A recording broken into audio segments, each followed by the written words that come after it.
Hello friends, welcome back to my channel. நாம என்ன பார்க்க போறோம்னா புதினா சட்னி எப்படி செய்யறது. ஃபர்ஸ்ட் கடாய் எடுத்து எண்ணெய் லைட்டா ஊத்திட்டு அதுக்கு அப்புறம் உளுந்த பருப்பு, கடலை பருப்பு எல்லாத்தையும் எடுத்து போட்டு அப்புறம் கருவேப்பிலை போட்டதுக்கு அப்புறம் மிளகாய் போட்டு வணக்கணும். நான் அதை வீடியோ எடுக்காம விட்டுட்டேன். அதுக்கு அப்புறம் வெங்காயம் போட்டு பூண்டு போட்டு அதுக்கு அப்புறம் லைட்டா எண்ணெய் ஊத்திட்டு தக்காளி கொஞ்சம் போட்டு நல்லா வணக்கணும். அப்புறம் உப்பு போடணும். அதுக்கப்புறம் அதை எடுத்து வச்சதுக்கப்புறம் நம்ம புதினா சட்னினால புதினா கீரை எடுத்து போட்டு அதெல்லாம் சேர்த்து வணக்கி எடுத்ததுக்கப்புறம் எல்லாத்தையும் எடுத்து வச்சதுக்கப்புறம் அரைச்சிடணும்.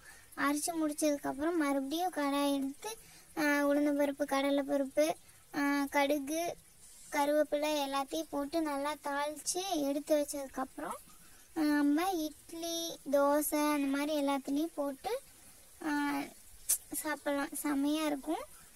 பிடிச்சிருந்தா லைக் பண்ணுங்கள், சப்ஸ்கிரைப் பண்ணுங்கள், கமெண்ட் பண்ணுங்கள். நான் இன்றைக்கி தான் ஃபஸ்ட் டைம் பேசியிருக்கேன்.